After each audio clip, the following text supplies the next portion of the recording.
ఒక డాక్టరు ఈ ప్లేట్స్ వాడడం వల్ల క్యాన్సర్ వస్తుంది. డైరెక్ట్ క్యాన్సర్ వస్తుంది అని అయితే ఫీవర్ గానీ ఏదైనా వస్తే మనకి సైన్స్ వస్తది. క్యాన్సర్‌కి ఎలాంటి వార్నింగ్ సైన్స్ ఉంటాయి?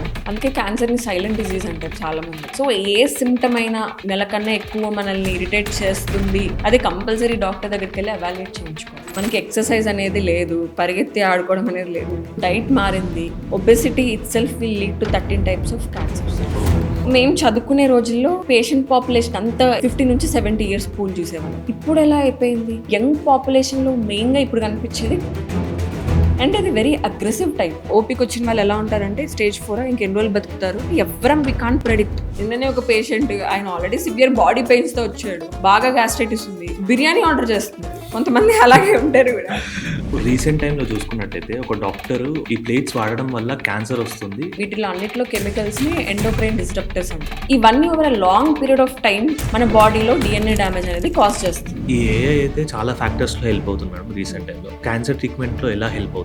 దాని వల్ల ఎగ్జాక్ట్ ప్రిసైజ్ లో మనకి ట్రీట్మెంట్ అనేది జరుగుతుంది. బట్ ప్రాబ్లం ఏంటి, ఒక్క లిమిట్ వరకు ఏ విల్ హెల్ప్, దాని తర్వాత అది మనకి డ్యామేజ్ కూడా చేస్తుంది. యాక్చువల్లీ ఇప్పుడు 4th స్టేజ్లో ఉన్న వాళ్ళకి సో వాళ్ళు ట్రీట్మెంట్ చేయించుకోవచ్చా, లేకపోతే సర్వైవల్ ట్రీట్మెంట్ ఏమైనా చేయించుకోవచ్చా? ఆ వ్యక్తి ఏజ్ ఎంత, మల్టిపుల్ మెడికేషన్స్ మీద ఉన్నారా, ట్రీట్మెంట్ని తట్టుకోగలుగుతాడా, వాళ్ళు తట్టుకోలేరు అనిపిస్తే డాక్టర్కి, సో వాళ్ళ ఎండ్ ఆఫ్ ది జర్నీని మనం, మీరు విల్ పవర్ స్ట్రాంగ్గా పెట్టుకోండి, పాజిటివ్ ఎన్విరాన్మెంట్ క్రియేట్ చేసుకొని, నెగిటివ్ పీపుల్, నెగిటివ్ వాటి నుంచి దూరంగా ఉంటే ఈ ట్రీట్మెంట్ టైంలో బెటర్.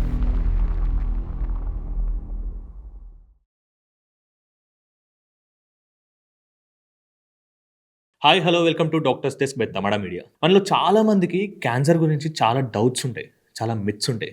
అసలు క్యాన్సర్ అన్న వర్డ్ వింటేనే చాలా భయం వేసేస్తుంటుంది. అంటే అది అగరబత్తుల వల్ల రావచ్చు, లేదంటే స్మోకింగ్, ప్యాసివ్ స్మోకింగ్ వల్ల రావచ్చు, అది ఏ పాయింట్లోనే ట్రిగర్ చేయవచ్చు. సో ఈ మిత్స్ అన్ని క్లియర్ చేయడానికి, ఈ డౌట్స్ అన్ని క్లియర్ చేయడానికి ఈరోజు మన ముందు డాక్టర్ నమ్రతా రెడ్డి గారు ఉన్నారు. Hello ma'am.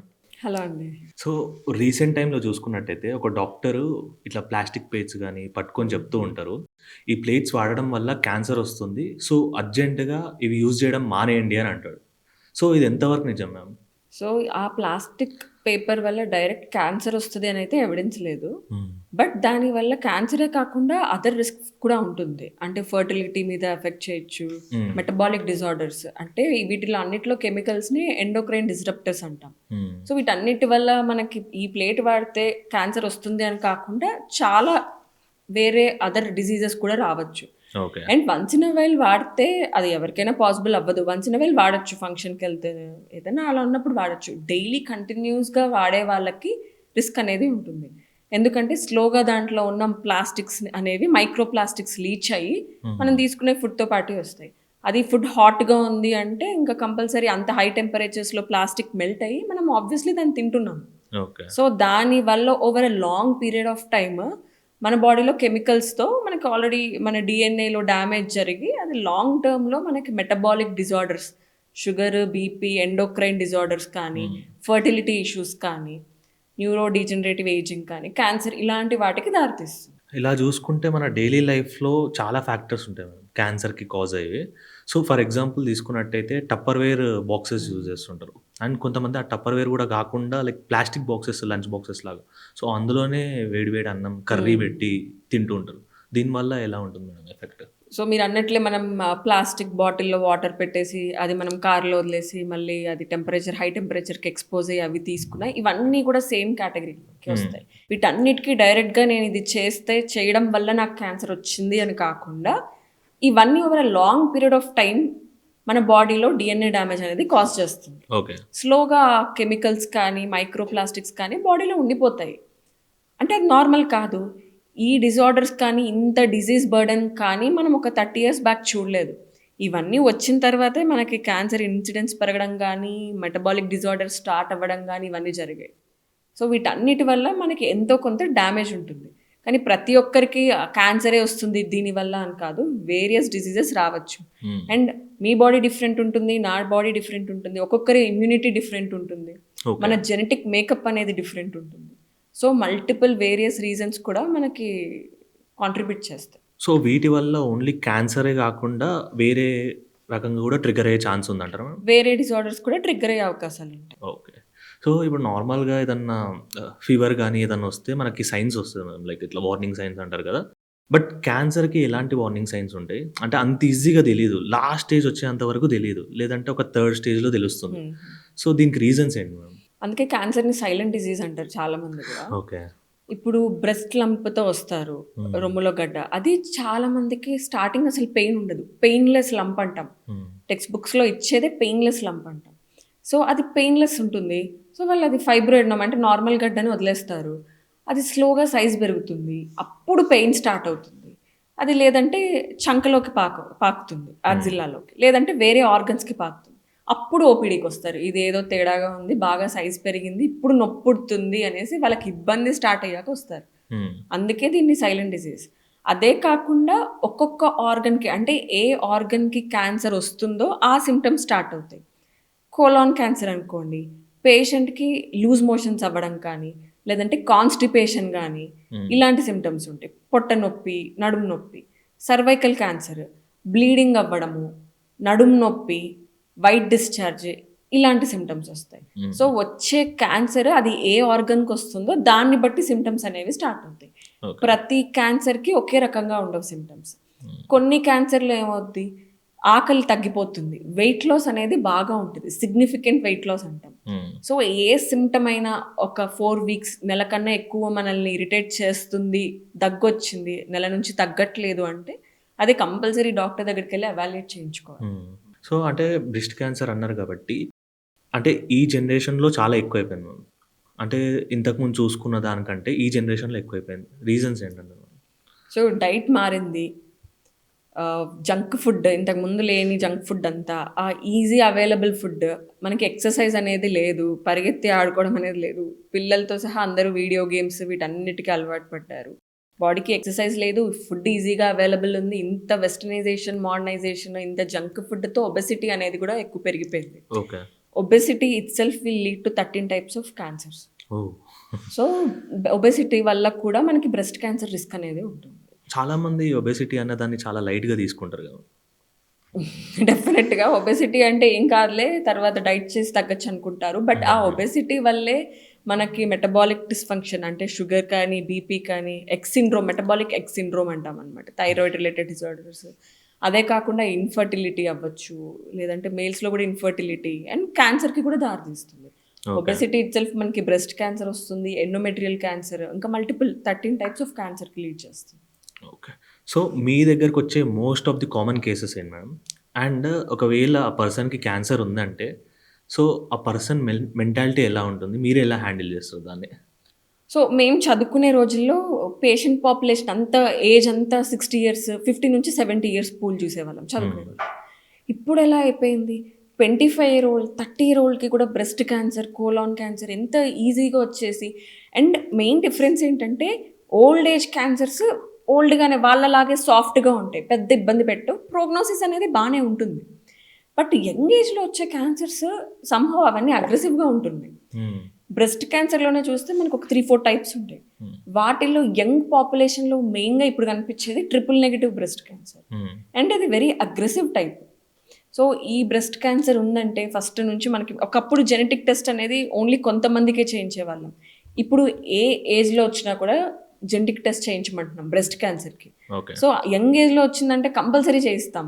జెర్మ్‌లైన్ BRCA1, 2 అని ఒక చిన్న బ్లడ్ టెస్ట్ పంపిస్తాం. ఆ బ్లడ్ టెస్ట్ రావడానికి 3 వీక్స్ పడుతుంది.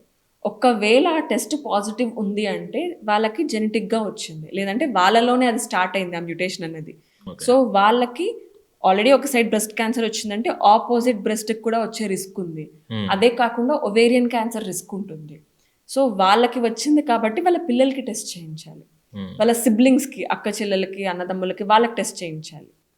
అదే చేయించడం కాకుండా వాళ్ళకి మొత్తం ఒక సైడ్ బ్రెస్ట్ క్యాన్సర్ ట్రీట్మెంట్ అయిపోయి క్యూర్ అయిపోయినట్లయితే రిస్క్ రిడక్షన్ సర్జరీస్ అనేది ఆఫర్ చేస్తాం. ఓకే. అంటే ముందుగానే ఆపోజిట్ సైడ్ బ్రెస్ట్ రిమూవల్ కానీ, ఫ్యామిలీ కంప్లీట్ అయిన తర్వాత ఓవరీస్ రిమూవల్ కానీ ఇవన్నీ గైడ్ చేస్తాం. ఇప్పుడు ఆంజెలీనా జోలీ ఉన్నారు. హ్మ్. ఆవిడ మదర్ బ్రెస్ట్ క్యాన్సర్‌తో ఎక్స్‌పైర్ అయ్యారు. అవును. సో, ఆవిడ కూడా టెస్ట్ చేయించుకుంది. ఆవిడ కూడా జెర్మ్‌లైన్ BRCA పాజిటివ్. సో, రాకముందే ఆవిడ బ్రెస్ట్ 2 రిమూవ్ చేయించుకొని, మళ్ళీ ఇంప్లాంట్స్ పెట్టించుకొని ఫ్యామిలీ కంప్లీట్ అయింది కాబట్టి ఓవరీస్ కూడా రిమూవ్ చేయించుకున్నాం. ఓకే. సో ఈ రిస్క్ రిడక్షన్ సర్జరీస్ వల్ల మనకి అరౌండ్ 98% రిస్క్ అనేది తగ్గిపోతుంది. ఓకే. సో ఇదే కేస్‌లో లంగ్‌కి కూడా క్యాన్సర్ ఉంటే దాన్ని కూడా ట్రాన్స్‌ప్లాంటేషన్ చేయడం కుదురుతుందా? లంగ్ ట్రాన్స్ప్లాంట్ అని కాదు, ఆ వచ్చిన స్టేజ్ని బట్టి. హ్మ్. వెరీ స్మాల్ లీజన్ మనకి స్టేజ్ 1 ఉంటే ఒకప్పుడు మనం సర్జరీ ఆఫర్ చేస్తామన్నమాట.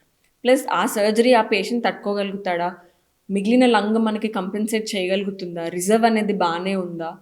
ఇప్పుడు ఒకప్పుడు సర్జరీ అడ్వైస్ చేసేవాళ్ళు, ఇప్పుడు అది కూడా మారిపోయి మొత్తం ఇమ్యూనోథెరపీ అనేది వచ్చేసింది. హ్మ్. సో మనకి సర్జరీస్ అవసరం లేకుండా ముందే ఇమ్యూనోథెరపీ ఇచ్చుకొని తర్వాత సర్జరీ చేసి రెస్పాన్స్ ఎంత ఉంది, హ్మ్. ఈ క్యాన్సర్ ఈ వచ్చిన క్యాన్సర్ బయాలజీ బాగుందా లేదంటే ఇది అగ్రెసివ్వా, హ్మ్. ఇంత ట్రీట్మెంట్ ఇచ్చిన తర్వాత కూడా సర్జరీ చేసిన తర్వాత ఇంకా మనకి ట్యూమర్ మిగిలిందా లేదంటే పూర్తిగా చచ్చిపోయిందా. సో దీన్ని బట్టి వాళ్ళకు వచ్చిన ట్యూమర్ బయాలజీ బాగానే ఉందా లేదా అన్నది తెలుస్తుంది. చాలామంది పేషెంట్స్ ఎలా అడుగుతారంటే నా పక్కింటి వాళ్ళకి వచ్చింది తెలిసిన వాళ్ళకి స్టేజ్ 2 నాకు స్టేజ్ 2, వాళ్ళకి వేరే ట్రీట్మెంట్ నాకు వేరే ట్రీట్మెంట్ ఉంది, ఆవిడకి 2 yearsలో ట్రీట్మెంట్ అయిపోయింది, క్యూర్ అయిపోయింది, నాకు ఇంకా ఇన్ని రోజులు జరుగుతుంది, లేదంటే ఆవిడకి ఈ సైడ్ ఎఫెక్ట్స్ లేవు, ఇలా అడుగుతారు. సో ప్రతి ఒక్కరికి ఒక స్టేజ్లో ఉంటుంది, ఒక టైప్ ఉంటుంది, ప్రతి ఒక్కరికి ఒకే ట్రీట్మెంట్ ఉండదు. అండ్ ప్రతి ఒక్కరి బయాలజీ కూడా ఒకేలా బిహేవ్ చేయాలనే ఉండదు. ఒకరికి వచ్చింది అగ్రెసివ్ టైప్ అయి ఉండొచ్చు, ఇంకొకరికి స్లో గ్రోయింగ్ కూడా ఉండొచ్చు అనమాట. సో వచ్చిన టైప్ని బట్టి దాని బయాలజీ బట్టి ఉంటుంది. అందరికీ ఒకే రకమైన ట్రీట్మెంట్, ప్రతి ఒక్కరికి ఒకే రకమైన సైడ్ ఎఫెక్ట్స్ రావాలని కూడా ఉండదు.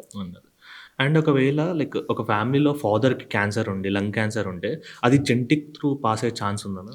లంగ్ క్యాన్సర్ అనేది జెనెటిక్గా రావడం చాలా తక్కువ ఛాన్సెస్. హ్మ్. బట్ ఇంట్లో స్మోకింగ్, ఫాదర్ స్మోక్ చేస్తూ చేస్తూ ఆయనకి లంగ్ క్యాన్సర్ వచ్చి చిన్నప్పుడు పిల్లలు కూడా అదే second hand smoking, passive smoking అది పీల్చి వైఫ్స్కి కానీ పిల్లలకి కానీ రావడం చూస్తూ ఉంటాం. ఓకే. సో ఇది స్మోకింగ్ వల్ల లంగ్ క్యాన్సర్ అనేదే కాకుండా ఇంకో 10 types ఆఫ్ క్యాన్సర్ ఈజీగా ఆ smoking, especially cigars, beedis, cigarettes, tobacco related products అన్నిటి వల్ల కూడా మల్టిపుల్ క్యాన్సర్స్ వస్తాయి అన్నమాట. ఓకే. మనకి ఇప్పుడు oral cavity, head and neck అంటాం, ఇక్కడ ఉన్న అన్ని ఆర్గన్స్కి మనకి బక్కల్ మ్యూకోజా కానీ టంగ్ కానీ ఇక్కడ క్యాన్సర్స్, దాని తర్వాత లారింగ్స్కి cancer, kidney cancer, bladder cancer, ఇలా మల్టిపుల్ క్యాన్సర్స్ కాజ్ చేస్తుంది ఓకే.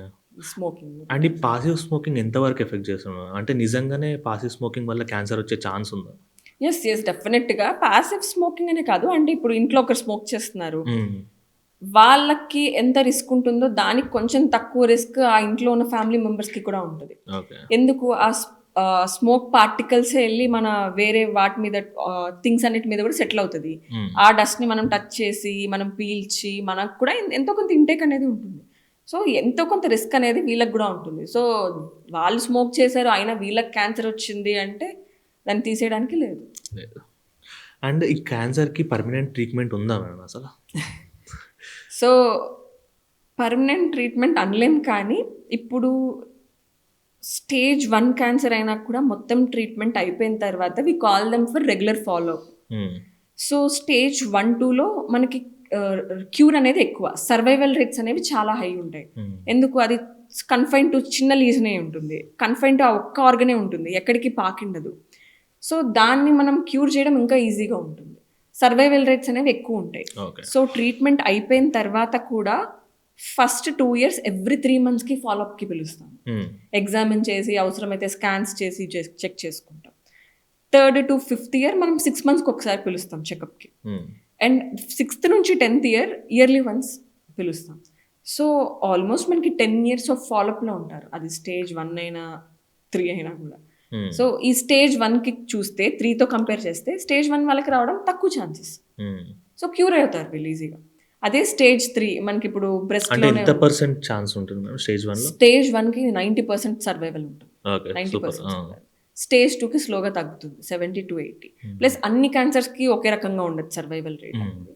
సో వచ్చిన క్యాన్సర్ని బట్టి, ఏ ఆర్గన్ను బట్టి దాన్ని బట్టి క్యూర్ ఉంటుంది. అండ్ స్టేజ్ 3కి సర్వైవల్ రేట్ ఇంకా తగ్గుతుంది, 60 to 70%. స్టేజ్ 4 అది క్యూరబుల్ కాదు. So we just have to prolong their life. But prolong అని చెప్పేసి అలా బాధపడకుండా, అది ఇప్పుడు మల్టిపుల్ మంచి ట్రీట్మెంట్ ఆప్షన్స్ అనేవి వచ్చాయి, ఇమ్యూనోథెరపీస్ కానీ టార్గెటెడ్ థెరపీస్ కానీ ADCs ఇవన్నీ అంటాం. సో వాటి వల్ల వాళ్ళ లైఫ్ని, క్వాలిటీ ఆఫ్ లైఫ్ని బాగా మెయింటైన్ చేస్తూ చాలా ఇయర్స్ ముందుకు తీసుకెళ్ళచ్చు. సో ఇప్పుడు లంగ్ క్యాన్సరే ఉంది, స్టేజ్ 4లో ప్రజెంట్ అవుతారు చాలామంది. అండ్ ఇప్పుడు లంగ్ క్యాన్సర్ అనేది మెయిన్ మనం ఎలా చూస్తున్నామంటే ఒకప్పుడు స్మోకర్స్లోనే చూసేవాళ్ళం. ఇప్పుడు non smokers, Asians and 40-year-old ఫీమేల్స్లో ఎక్కువ చూస్తున్నాం. ఓకే. స్మోకింగ్ హిస్టరీ ఉండదు ఆబ్వియస్లీ, హోమ్ మేకర్స్ ఉంటారు. ఎందుకు వస్తున్నాయి రీజన్ తెలియట్లేదు, బట్ వచ్చేవన్నీ కూడా అడ్వాన్స్ స్టేజ్లో ప్రజెంట్ అవుతున్నారు. ఓకే. సో వీళ్ళకి ఏం చేస్తాము, సింపుల్గా బయోప్సీ తీసి టెస్టింగ్ పంపిస్తాం, జెనెటిక్ టెస్టింగ్. వాటిల్లో కొన్ని యాక్షనబుల్ మ్యూటేషన్స్ అనేవి ఉంటాయి. ఆ మ్యూటేషన్స్ కనుక ఏదైనా పాజిటివ్ వస్తే, సపోజ్ ఈజీఎఫ్ఆర్, ఆల్క్, రాస్ ఇలాంటి మ్యూటేషన్స్ పాజిటివ్ వస్తే సింపుల్ టాబ్లెట్స్తో స్టేజ్ 4 అయినా సరే we can prolong it to 5 years, 7 years. Survival అనేది అంత పెంచుకోవచ్చు. ఓకే. సో సింపుల్ అంటే టాబ్లెట్. ఇప్పుడున్న అడ్వాన్స్డ్ ట్రీట్మెంట్స్ వల్ల స్టేజ్ 4 వాళ్ళు కూడా స్మూత్ లైఫ్ లీడ్ చేయొచ్చు అంటారు madam? Smooth life without multiple hospital visits and with good quality of life. ఇంట్లో బాగా టైం స్పెండ్ చేసి సైడ్ ఎఫెక్ట్స్ ఏమీ అనుభవించకుండా అలాంటి ఆప్షన్స్ కూడా ఉన్నాయి. అందుకనే ఒకప్పుడులా కాకుండా ఇప్పుడు అందరికీ జెనెటిక్ టెస్టింగ్ అనేది చేపిస్తాం. అంటే టిష్యూ టెస్టింగ్ అనేది ఉంటుంది, జర్మ్ లైన్ టెస్టింగ్ అనేది ఉంటుంది. ఓకే. సో ఆ జీన్స్ అన్ని చెక్ చేసి ఆ ఏమైనా వచ్చిన జీన్స్కి, పాజిటివ్ వచ్చిన జీన్స్కి మనకి పెట్టడానికి ట్రీట్మెంట్ ఆప్షన్స్ ఏమైనా ఉన్నాయా అని చెక్ చేసుకొని ఆ ట్రీట్మెంట్స్ పెడతాం. సో దానివల్ల సర్వైవల్ అనేది చాలా బాగుంటుంది. అదే కాకుండా ఒకప్పుడు అందరికీ రొటీన్గా కీమోలు అనేవి ఇచ్చేవాళ్ళు. జస్ట్ సర్జరీ, కీమో, రేడియేషన్, ఈ 3 మాటలే వినిపించేవి. ఇప్పుడు ఎలా ఉంది, immunotherapy, targeted therapy, antibody drug కాంజుగేట్స్, science develop అవ్వడం వల్ల ఇంత బ్రేక్ త్రూస్ అనేవి వచ్చాయి. మీరు అన్నట్టే కీమోథెరపీ ఉంటుంది కదా మేడం. కీమోథెరపీ వల్ల హెయిర్ లాస్ ఎక్కువ అవుతుందని అందరికీ మిత్ ఉంటుంది. అంటే అది నిజంగా జరిగింది కూడా ఇంతకుముందు. సో ఇప్పుడు అడ్వాన్స్ ట్రీట్మెంట్స్ ఏమైనా వచ్చాయా? ఫస్ట్ అసలు డయాగ్నోస్ అయిన తర్వాత ఇలా కీమోలు తీసుకోవాలంటే ఫస్ట్ ఓపీలో అడిగే క్వశ్చన్ అదే. ఫీమేల్స్ అయితే ఎక్స్పెషల్లీ బాగా హెయిర్ ఉన్న ఫీమేల్స్ అయితే ఇంకా ఎక్కువ బాధపడతారు. హెయిర్ బాగా ఊడిపోద్దా, మొత్తం ఊడిపోతుందా, ముందే తీయించాలా, నేను అది పోవడం చూడలేను, ఇలాంటి క్వశ్చన్స్ వస్తుంటాయి ఓపీలో. అన్ని కీమోథెరపీస్కి హెయిర్ లాస్ అవుతుంది అని కాదు. కొన్ని కీమోథెరపీస్కి వెంటనే కూడా బాగా మొత్తం హెయిర్ లాస్ ఒక్క సైకిల్ ఆఫ్ కీమోకే ఊడిపోవచ్చు. కొన్ని క్యాన్సర్ ట్రీట్మెంట్స్కి స్లోగా ఊడుతుంది అండ్ పర్సంటేజ్ అనేది తక్కువ ఉంటుంది. బట్ మీరు అడిగినట్టు ఇప్పుడు లేటెస్ట్ డెవలప్మెంట్స్ అనేవి వచ్చాయి. స్కాల్ప్ కూలింగ్ మిషన్ అనేది ఉంటుంది. ఓకే. సో ఆ మిషన్ ఏంటి, మనం కీమోథెరపీ ఇన్ఫ్యూజన్ టైంలో ఒక 45 minutes ముందు మనము కనెక్ట్ చేస్తాం స్కాల్ప్కి. సో ఆ మిషన్ ద్వారా ఒక కూలెంట్ అనేది సర్క్యులేట్ అవుతూ ఉంటుంది. సో ఆ టెంపరేచర్ అనేది స్కాల్ప్కి తక్కువగా ఉంటుంది మిగిలిన బాడీతో కంపేర్ చేస్తే. అప్పుడు ఏమవుతుంది, మనకి అక్కడ బ్లడ్ సప్లై అనేది కాస్త తగ్గుతుంది వాసో కన్స్ట్రిక్షన్ వల్ల. సో మనకి ఆ కీమోథెరపీ డ్రగ్ అనేది స్కాల్ప్కి తక్కువ వెళ్తుంది. దానివల్ల హెయిర్ లాస్ అనేది మినిమైజ్ చేసుకోవచ్చు. ఇప్పుడు without scalp cooling treatment 100% hair loss అయితే స్కాల్ప్ కూలింగ్ టెక్నిక్ వాడడం వల్ల దాన్ని ఒక 60%, 70%కి తగ్గించుకోవచ్చు. ఓకే. ఇప్పుడు రేడియేషన్ ట్రీట్మెంట్స్ ఏవైతే ఉన్నాయో అవి ఇప్పుడు జనాలలో అవేర్నెస్ వచ్చిందా మేడం? ఎందుకంటే ఇంతకుముందు చూసుకున్నట్టయితే ఈ ట్రీట్మెంట్కి అవేర్ లేకుండే జనాలు. సో లైక్ కరెంట్ ట్రీట్మెంట్ అంటుండే, దీన్ని రకరకాలుగా పిలుస్తుండే. సో ఇప్పుడు అవేర్నెస్ వచ్చిందా జనాల్లో? ఇప్పుడు బెటర్ ముందు కన్నా, అండ్ సిటీస్లో ఇంకాస్త బెటర్. మనకి ఎవరైనా పాతకాలం వాళ్ళు వస్తే కరెంట్ ట్రీట్మెంట్లు అనే చెప్తాం, కానీ అది కరెంట్ అంటే కరెంట్ అని అడుగుతారు, కానీ కరెంట్ షాక్లు అట్లేం ఉండదు. సో ఎస్, ఒకప్పుడు మనకు అందరికి బేసిక్ టెక్నిక్సే వాడేవాళ్ళు. ఇప్పుడు ఆ మిషన్స్లో కూడా లేటెస్ట్ మిషన్స్ రావడం వల్ల మనకి ఇప్పుడు మన హైదరాబాద్లోనే ప్రోటాన్ సెంటర్ వస్తున్నాయి. సో ఆ ప్రోటాన్ సెంటర్ వల్ల వాటి వల్ల మనకి బ్రాక్ పీక్ ఎఫెక్ట్, ఇంకా మల్టిపుల్ సైంటిఫిక్ టర్మ్స్ అనేవి ఉంటాయి. సో దానివల్ల సైడ్ ఎఫెక్ట్స్ అనేవి తగ్గిపోతాయి, కన్ఫైన్గా వెళ్తుంది. మనకి నార్మల్ స్ట్రక్చర్స్కి వెళ్ళే రేడియేషన్ డోస్ బాగా తగ్గిపోతుంది. సో ఆబ్వియస్లీ నార్మల్ ఆర్గన్స్కి తక్కువ రేడియేషన్ వెళ్ళడం వల్ల సైడ్ ఎఫెక్ట్స్ అనేవి కూడా బాగా మినిమైజ్ అయిపోతాయి. ఓకే. సో అలాంటి టెక్నిక్స్ ఉన్నప్పుడు, మన సిటీలో ఉన్నప్పుడు కంపల్సరీ వాటిని మీరు వెళ్ళి తెలుసుకోవాలి కూడా. And this is purely painless treatment అంటారు కదా? Purely painless treatment. అండ్ కొంతమందికి ఒకసారి రేడియేషన్ ఇస్తే మళ్ళీ ఇవ్వాల్సి రావచ్చు, దాన్ని రేడియేషన్ అంటాం. ఎస్పెషల్లీ ఈ ప్రోటాన్కి కానీ, ఈ ఎంఆర్ లినాక్స్కి కానీ, పెల్విక్ స్ట్రక్చర్స్ లేదంటే పిల్లల్లో కానీ ఇలాంటి వాళ్ళకి ఉన్నప్పుడు ప్రోటాన్ ఆర్ ఎంఆర్ లినాక్స్ అనేవి బాగా హెల్ప్ఫుల్ అవుతాయి. And these are painless treatment. Just machine కింద పడుకుంటాము, ఒక ఎక్స్రే లాగా అనుకోండి సింపుల్గా. We can't see what treatment is going on, లోపల మనకి జరుగుతుంది treatment. Okay. So this is the smooth process, very smooth process. And side effects కూడా చాలా మినిమల్ ఉంటాయి. మేము చదువుకునే రోజుల్లో బాగా స్కిన్ టాక్సిసిటీస్ అవన్నీ చూసేవాళ్ళం, గ్రేడ్ 3 రియాక్షన్స్ అంటాం. అంటే బాగా ఇప్పుడు హెడ్ అండ్ నెక్ రేడియేషన్ అనుకోండి, ఇచ్చే చోట కొంచెం డార్క్ అవుతుంది, ఫస్ట్ వీక్కి కొంచెం డార్క్ అవుతుంది, టేస్ట్ మారుతుంది, తినాలనిపించకపోవచ్చు. స్లోగా వాళ్ళకి మింగడం కష్టం అవుతుంది, పెయిన్ అంతా ఉంటుంది, మ్యూకోసైటిస్ అంటాం. ఓకే. లేదంటే బాగా దగ్గులాగా సెక్రీషన్స్ అనేవి పూలపోతాయి. హ్మ్. అప్పట్లో ఒక 10 years బ్యాక్ ఇంకా స్కిన్ టాక్సిసిటీ అంటే బాగా ఇక్కడంతా స్కిన్ అంతా ఊడిపోయి హ్మ్. మనకి కింద అండర్లైన్ ఫ్లెష్ అవన్నీ కూడా కనిపించాయి. ఇప్పుడు అలాంటివి ఏమీ చూడట్లేదు. కొంచెం డార్క్ అవుతుంది, ఆఫ్టర్ 3 weeks కొంచెం అంతా సెటిల్ అయిపోతుంది. సైడ్ ఎఫెక్ట్స్ అనేవి కూడా ఒక 1 monthలో అన్ని సెటిల్ అయిపోతాయి. సరేలే. Okay. And after Covid vaccine వల్ల ఆ కోవిడ్ వ్యాక్సిన్ ఏదైతే ఉందో అది క్యాన్సర్ లాగా ట్రాన్స్‌ఫార్మ్ అవుతుంది అంటున్నారు మేడం. ఇది మిత్తేనా? అది మిత్. కోవిడ్ వల్ల క్యాన్సర్ మనకి వచ్చిందని అట్లా ఏమీ లేదు. అసలు అలా ఏం లేదు. వ్యాక్సిన్ తీసుకోవడం వల్ల కూడా అసలు ఆ క్యాన్సర్ వస్తుంది అట్లా ఏం లేదు. ఓకే. సో అది ప్యూర్ మిత్. ఇంకా కోవిడ్ టైంలో చాలా మంది వచ్చి కోవిడ్ ఉందా అని సిటీ స్కాన్లు చేసుకొని లంగ్ లీషన్స్ అప్పుడు బయటపడి, హ్మ్. సో దానివల్ల ఇంకా చాలా మంది ముందే తెలుసుకున్న వాళ్ళు కూడా ఉన్నారు. హ్మ్. సో కోవిడ్ వ్యాక్సిన్ వల్ల కానీ కోవిడ్ వల్ల కానీ క్యాన్సర్స్ పెరిగాయి అదనేది మిత్, ప్యూర్ మిత్. ఓకే. మీ ఒపీనియన్‌లో before Covid, after Covid people mind set ఏం చేంజ్ అయింది మేడం? సో ఇన్సూరెన్సెస్ తీసుకోవడం అనేది పెరిగింది. హ్మ్. అండ్ హాస్పిటల్స్కి కూడా అలాంటి ఎమర్జెన్సీస్ వస్తే ఎలా ట్యాకిల్ చేయాలో అర్థమైంది. హ్మ్. బట్ ఇంకా బెటర్ హాస్పిటల్స్ వచ్చి ఇంకాస్త ఇంటెన్సివిస్ట్ ఆర్ వాళ్ళు ఉండడం బెటర్. ఓకే. అండ్ ఇన్సూరెన్స్లు పెరిగింది, అవేర్నెస్ పెరిగింది, ట్రీట్మెంట్ ఆప్షన్స్ అనేవి కూడా పెరిగాయి. ఓకే. సో మీరు ట్రీట్ చేసిన కేసెస్‌లో ఏదన్నా ఎమోషనల్ కేస్ ఉందా మేడం? చాలా ఎమోషనల్ ఉంటాయి. బట్ ఒక్కసారి ఒక లేడీ వచ్చారు, స్టేజ్ 4 బ్రెస్ట్ క్యాన్సర్. ఆ రోజు యాక్చువల్లీ ఆవిడ 1 week డిలేగా వచ్చారనమాట. ఉన్న ట్రీట్మెంట్‌కి ఒక 7 days డిలేగా వచ్చారు. ఎందుకు అంటే ఫ్యూ డేస్ నుంచి హెల్త్ బాలేదు అని. ఆవిడ ఆల్రెడీ స్టేజ్ 4 బ్రెస్ట్ క్యాన్సర్, లంగ్స్‌కి అంతా కూడా పాకింది. ఎందుకు రాలేదు 1 week ఎందుకు డిలే అయింది అంటే బాగా తగ్గుంది, సాచురేషన్స్ ఇంట్లో తగ్గుతుంది అంటే తీసుకురావాలి కదా అలాంటప్పుడు. హ్మ్. తీసుకురాలేదు, వచ్చేసరికి సాచురేషన్ 60, 70. హ్మ్. ఆవిడ సింపుల్‌గా ఫోన్ చూసుకుంటుంది. హ్మ్. సరే కొంచెం స్టెబిలైజ్ చేద్దాం, లంగ్స్‌లో వాటర్ ఏమైనా ఉందా అని తీద్దాం అనేసి అన్నీ స్టార్ట్ చేసాము స్లోగా. మార్నింగ్ వచ్చినప్పటికి ఈవినింగ్‌కి డిటోరియేట్ అయ్యారు. ఆవిడ బాధంతా పిల్లలున్నారు, వాళ్ళని స్కూల్ నుంచి పికప్ చేసుకోవాలి, వాళ్ళకి ఫుడ్ పెట్టాలి, పికప్ చేసుకోవడానికి ఎవరు లేరు. హస్బెండ్ సాఫ్ట్‌వేర్, ఆమెతోనే ఉండాలి. ఇంకా సపోర్ట్ సిస్టమ్ ఇంట్లో ఎవరు లేరు. Parents old. Hmm. So by next day she expired. So ఆమె ట్రీట్మెంట్ కన్నా, ఆమె దాని గురించి కన్నా పాప డయాబెటిక్, టైప్ 1 డయాబెటిక్, పాపని చూసుకోవడానికి ఎవరు లేరు. ఇంట్లో పాపకి ఫుడ్‌కి లేదు, ఇది లేదు, అది లేదు. పాప ట్రీట్మెంట్ అనే టెన్షన్ పడుతుంది. హ్మ్. కొన్ని స్టోరీస్ స్టోరీ బాగా ఎమోషనల్. Very emotional. సో అంటే ఈ క్యాన్సర్ అనేది చాలా లేట్‌గా తెలుస్తుంది మేడం. సో ఎలా తెలుసుకోవచ్చు? ఫస్ట్ స్టేజ్‌లో ఉన్నప్పుడు ఎలా తెలుసుకోవచ్చు? అండ్ దీని సైన్స్ ఎలా ఉంటాయి? Warning signs? సో కొన్ని క్యాన్సర్స్‌కి మాత్రం మనకి స్క్రీనింగ్ ప్రోగ్రామ్స్ అనేవి ఉంటాయి. ఫర్ ఎగ్జాంపుల్ ఇప్పుడు కోలాన్ క్యాన్సర్ కొలనోస్కోపీస్ చేస్తాము. లేదంటే ఒక స్మోకర్ హ్మ్. లాస్ట్ 10 years నుంచి స్మోక్ చేస్తున్నారు. సో వాళ్ళకి low dose city chest scans చేస్తాం. సిటీ స్కానే లో డోస్‌లో రేడియేషన్‌తో చెస్ట్ స్కాన్స్ చేస్తాం. ఏమైనా నాడ్యూల్స్ ఉన్నాయా?